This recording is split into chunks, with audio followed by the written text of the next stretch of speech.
We're joined now by Eileen Forlenza, the current president of AMCHP. Eileen, it's great to see you. Thank you. So talk to me a little bit about some of the challenges that you feel you face as you enter this year. I think our greatest challenge this year is that we talk about challenges. What I'd really love to do is talk about strengths and what's going well, what we have to build on.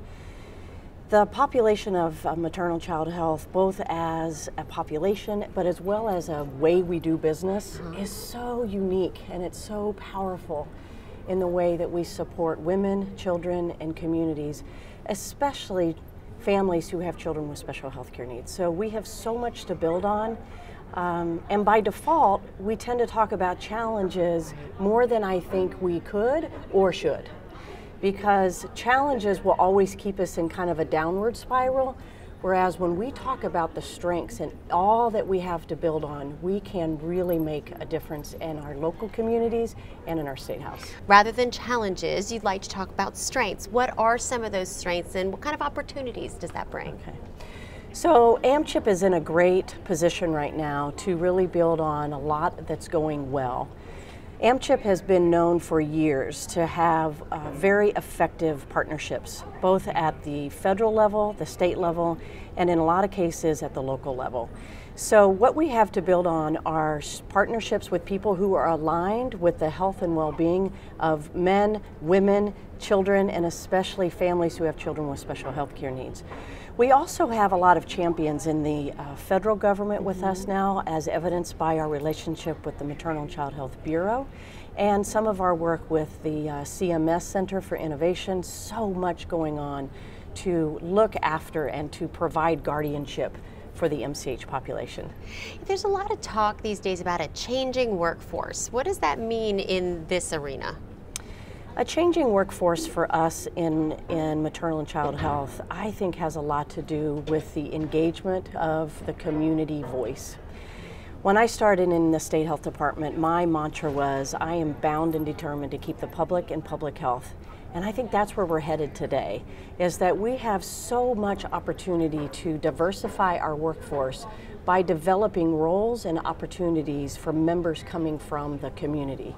So we have faith leaders, we have parents, we have young people, we have students, we have such opportunity to hear from the voice of the community, which is a new way to look at our MCH workforce.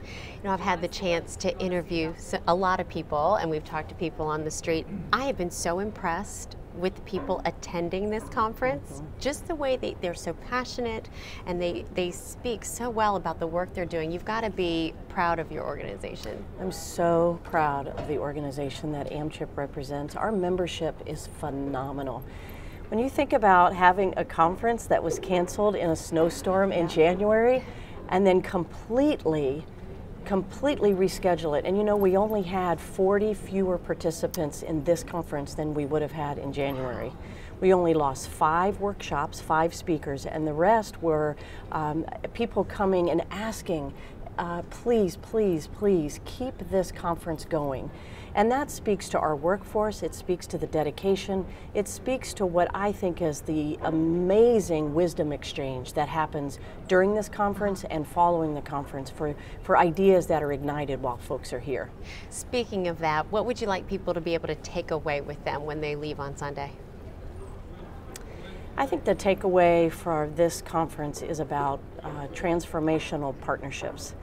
I think looking at transformation both personally, as an MCH professional, take a moment to self-reflect and say, what is it about this work that I love? I often kind of word that this has caught me, it has brought me, and it has taught me. And I often wonder, what is it with my other MCH professionals about what is this work that caught you? So I hope that people will come away after this conference and be able to think about, in their own professional development, is it partnerships? Is it the intellectual capacity of people in this building? Is it the funding ideas and how we can take it to the next level in terms of sustainability? So coming away with a sense of, I have a part in the next level of impact for the MCH population. Very good. Eileen, it was a pleasure speaking with you today. Thank you so much. Thanks for joining us.